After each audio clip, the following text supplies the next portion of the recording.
Hey guys, welcome back to Let's Play Football Manager 2016 with Milan. And this is going to be the next game in the second series. It's going to be against Crystal Palace, of course it bloody well is. In Europe, we've actually, yes, believe it or not, been drawn with Crystal Palace in the Europa League. Slovan Liberec, who we've actually drawn against, that's not one of my best moments, I'll admit. And Wolfsburg, who Palace beat 3-0. Yes, Palace are that good. I think we've been saying for a while now, or a lot of people have been saying, that Palace are in fact a really great team to go on FM16. If you're looking for a sort of, a mid-table team that can really drive into the upper parts of the Premier League, then Palace are your team, man. Honestly, they're a really good team, and I'm saying that so begrudgingly as a Liverpool fan right now. You can't underestimate how much I despise this fucking football club. Right, they finished 7th anyway, so that's why they got into Europe. I'm going to play them next. Now, league table-wise, we're in 9th. We haven't actually lost yet, however, as you can see, a ridiculous 5 out of 6 games have been drawn. Obviously, we drew the first game against Cesena, you saw that. We did win one game, however, and that was against Fiorentina. Adrian Ramos coming good finally and banging a few in. Nigel de Jong, as you can see, got sent off. I've never seen that before, complete rarity. No, I've never seen de Jong do that. So this was actually quite a good game. I thought the tactic I had was working here. I should just point out, I know I say, I don't want tactical advice and stuff. I say that it's because it's not against you guys. It's just because when, say, I don't know, 10 of you write in the comments, that's 10 different things. What am I supposed to do with that? You've got so many conflicting things. And I'll admit myself, I'm very defensive when it comes to this. This is just a natural trait of mine, something I can't help. Something I've been accused of for years now by friends and colleagues. I can't help it, I'm very sorry. But when you have so many different things come my way, I don't know what to do, and I get a bit overwhelmed. So that's why I generally don't ask for tactical advice. Again, it's not me trying to be nasty. It's not me saying I don't care or anything. It's just because there's so much... there's so many different ways of doing things on FM, and there's so many different people giving different advice, so it kind of comes a bit of a clusterfuck. So but rest assured, if you have put some in, I have listened, and I am trying a tactic today. It's a minor tweak, it's only a minor tweak, that I think might work. And generally the problem is, at the moment, it's not conceding goals. Conceding was kind of fine. It's scoring now. Oh, I forgot one massive announcement. I'll just slide this under the door very quickly. We signed John Stones for £27.5 million. He was transfer listed on deadline day, as you can see here. And I had 40 million in the bank, and I thought, let's do this. Let's get him. So he'll go ahead with Paulista Mangala and obviously Stones there as sort of this main 3 centre-backs. Obviously, I'm not going to be playing 5 at the back, but obviously, if it ever came to it, I'd be fine. But there's your answer, so to speak, in terms of how I'm answering these the amount of goals we're conceding. So obviously, as you know, we sold Romagnoli, but I think Romagnoli for 34 million, Stones for 27 million. I think that's all right, and potentially more from Romagnoli as well. Let's not remember it was going to go up to 45 million. I always want to stress that very quickly. Then we played Sassuolo again, and as you can see, Abate, as per usual, having an 8 rating, absolutely ridiculous. And then we got a real shock here against Slovan Liberec, or Liberec, I'm not quite sure how you pronounce that, the Czech team, of course, because you all knew that, clearly. And they played really well. I've got to be honest, it's against my nature to give the opposing team real credit, because I hate to do that. I always joke and say, it's a sign of weakness. I say that as a sort of part jokey, but at the same time kind of serious. But I have to put the blame there, partly on our side at least, from Luca Antonelli. What the hell is he doing there? I have no idea. Really rubbish defending. He had like 2 or 3 chances to clear that, and he made a right mess of it. So, but he has come good, actually. He's got a little bit better. But Carlos Bacca, who is unfortunately injured at the moment, he's out for about a week. He's been out for 2 or 3 weeks, but obviously he's got another week on top of that. But a lovely finish there to give us a point. Not the end of the world, it's Europa League group. Obviously I want to go far in this and want to try and win it, but not the end of the world, I guess. And then 2-0 nils. John Stones, I think this was his first game, believe it or not, he got injured about 2 days into his AC Milan career. Bloody typical FMNO. But again, just good defensive displays, but not great up front, as you can see. No real quality, no real cutting edge. Torres is now back.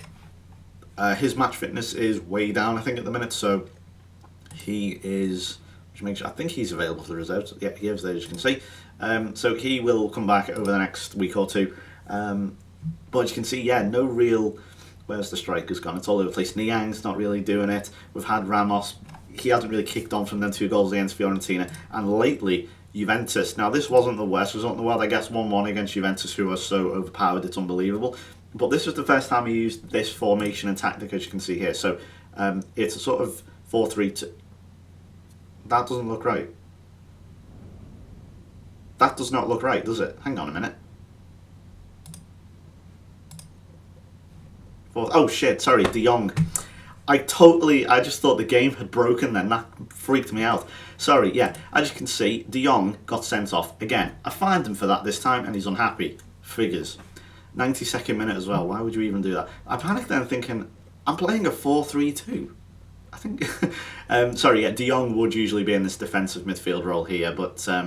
yeah, decided Ramos is just hopeless on his own. He's no good. He's a target. I know he's only 6'1" in real life, but he just sort of nods her on to no one, sort of like Andy Carroll was doing for Liverpool about 4 years ago. You know, it was no good. So I'll show you the goals. Anyway, Menez here with a really nice goal. Menez is a strange one because he's not as mopey as, say, you know, like an Ibrahimovic, but he's not as clinical as perhaps he should be. Sometimes he does look uninterested. But yeah, when he's on form though, he's very good. And to be fair, that was just a great goal from one of the best defenders in the league, Stefan Lichtsteiner. I really am a big admirer of him. So Mangala and Stones is my main sort of back two at the minute. Luca Antonelli, I was giving Abate a slight rest here. In fact, was I?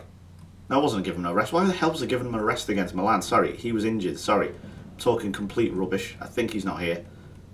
Although I can't see him. Yeah, I think he was injured. Sorry, absolute rubbish. Don't know where I'm from. I think he's injured, or he was injured anyway. Where has he gone?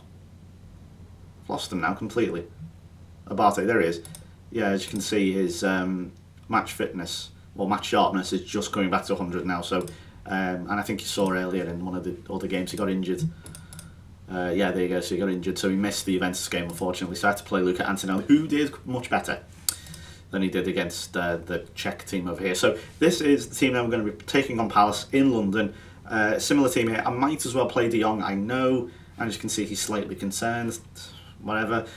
The problem, and this is one of the things about Football Manager is, and this is something they just haven't addressed for FM16. That's now going to sit there for maybe a month, 6 weeks, 8 weeks. Nothing's going to happen, and then he's just going to pop up randomly one day. I'm unhappy that you fined me. What, for that time you got sent off 8 weeks ago? You know, why? Why is that a thing? And then pretty much every answer you give will just result in him throwing the strop. So I don't understand it. I literally, I've never seen, unless you have a reputation that's you know, pretty big, I've never seen an answer given that's going to appease him. So I don't know what to do there. I think that's completely stupid, but there you go. Limits of the game, I suppose. Ricky Alvarez, in fact, should be a winger, not... In fact, you know what? I'm going to play him as a wide playmaker and see how he goes.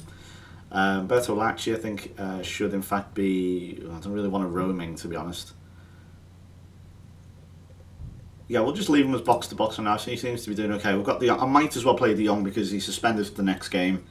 So, you know, it saves. But I can play Jose Mourinho, I can play Polio, I can play Montalivo, someone else in the next game, but I might as well use De Jong now, and we're away against Palace, so we'll see how it goes. So Ramos and Menez up front. Never mind. So Gabriel Paulista is on the bench, and then we've got Alex, who's probably going to retire sooner or later. Obviously, we had to fill that hole. Let's not forget that was left by Felipe Mexes, who retired pretty much instantly as soon as I booted up the game. One of the first pieces of news I got was Felipe Mexes has broke his leg. Felipe Mexes is retired, so, you know, I mean, that was completely not planned or anything, and I don't even think that's in the game, so to speak. Ooh, one last thing I should point out, I've changed a few things. Now, I did notice someone in the comments, I totally forgot your name, I'm very sorry, has said, try being a bit more narrow on the width, but exploit the flanks. I'm also going to change the low crosses thing since we're not doing the inside forward glitch anymore. I say that in air quotes. We'll keep retain possession. Also close down more. If you are apparently he says as well, if you have use offside trap on, or if you want to play that, close down more and prevent the short goalkeeper distribution. Apparently, so we're going to try that today. See what happens. But this is advice from the comments. Maybe we should make that a little mini series in itself. Advice from the comments today. This is how you should go. I don't know why. I've been fine on other FMs. It's just this one appears to be more it's a bit like FM14. It just appears to be a bit more tactically. I don't know. You have to be a bit more tactically astute to play this one. 15 and 13, I was fine. 14, I genuinely struggled. I don't know what happened there. Absolutely no idea. Here's Jeremy Menez. Oh, lovely. What a goal by Jeremy Menez. He took that down brilliantly. A lovely pass from Bonaventura as well. But he totally rinsed the defender there. And that's 1-0 against Crystal Palace. So it does seem to be working. We're not having loads of shots. However, we are 1-0 up. And how many times did that work for us? Oh, hang on. Jason Punchin. Good save by Diego Lopez. Jason Punchin's a player who has always been pretty decent on FM. And they hit the bar there with Diego Lopez catching the rebound. I remember I did a Southampton save. I've probably referenced this a few times already this series, but a Southampton save, I think it was on FM12 or 13 when they'd either just come up or were about to come up into the Premier League, and Jason Punchin was on loan somewhere. And I was thinking, why is he on loan? He's a great player. And I brought him back and he was fantastic for me. And I was just bewildered by the fact that Jason Punchin was on loan. I can't remember where, I think it might have been Palace. Funnily enough. So, yeah, no one's playing out of the skin at the moment. Menez obviously is on a good rating. Adrian Ramos hasn't been great. However, I'm not going to make any subs. I'm not going to make any changes. Just wanted to make sure everyone's condition and all that sort of stuff was fine. And yeah, I think hopefully European experience is going to come good here. I don't think that's really a thing. Perhaps in real life it is. Unfortunately, you can't really reflect that on a game. So, limitations of said video game are apparent here. Right, here's Alvarez with a decent ball or attempted ball to Ramos, who's not really quick enough. I've had a look at the guy on YouTube, Adrian Ramos, and he actually looked quite good. FM seems to be doing a bit of a disservice. Although, to be fair, any player can look. I could look good on YouTube, and I'm the worst player in the world ever at football. Okay, cricket. So, right. I'm thinking about maybe taking Ramos off because he's not actually doing anything, and yeah, you know what? I'm going to take him off. He's not adding anything. Let's try it Niang. See if we can have two reasonably pacey strikers up front. See what that does for us. Because Palace, as you can tell, obviously with the likes of Balassi and Zaha and so on, here is bingo, right on cue. There they are. Very pacey, terrifying team. Now these theoretically, there's Mbai Niang, 2-0, lovely stuff. Theoretically, Palace should be my absolute wet dream because as I said, I love having width, speedy wingers. That whole thing. So why I've never really done them, I don't know if that's just because I refuse to go them because I dislike Palace in general. But there you go. See straight away. There goes Zaha, just rampaging through. Absolutely horrible team to play against. I've considered going them many times. I just don't know why it's never happened. I guess it's because they're an obvious team. But then again, so are Milan. So I don't know. Right, they are going right for us here, and I knew it as soon as I saw Zaha and Balassi come on. I probably should have acted a bit quicker there. Okay, we're going to stick to... No, we're not. It's waste time. We're going to be a bit more defensive now. We're going to have to soak this one up because Palace are a pain in the arse. Utterly painful in every single way when you're playing them. Really are. There's a chance maybe for Balassi. No, it's a good header away by Mangala. I was thankful. I was going to say game, set and match after that Niang goal, but very thankful I didn't. Because this is going to be a really horrible 15 or so minutes now. Zaha playing in a central role with Johnson. I'm not quite sure which one that is. Stones with a nice header away, Cabaye. I knew Palace were going to do really well this season when I saw them buy the likes of Cabaye and so on, because Cabaye alone is a brilliant signing, and I'm really surprised they went. Obviously, it's because of Pardew. I assume it's because of Pardew and the fact that it's in London. Now, a lot of people overlook this and refuse to acknowledge the fact that players now go to London because they're the small fish in the big pond. If you go to Liverpool or Manchester to a slightly lesser extent, but certainly I still include Manchester, anyone in sort of the North East, Sunderland, Newcastle, Middlesbrough, etc. you are the big fish in the small pond. Players don't like that. They're not going to get harassed, but they'll go out. As soon as they go out, fans all over the place going, photo with you, all this sort of stuff. You go to London, much less chance of that happening. So there's Balassi. Dangerous. Right, okay, we're going to bring on... No, we're not actually... we are going to bring someone on. Look at Antonelli's not having a great game. Unfortunately, because we only allowed 7 substitutions, not the usual 12 or whatever it is in Serie A, De Jong is on another friggin' yellow card.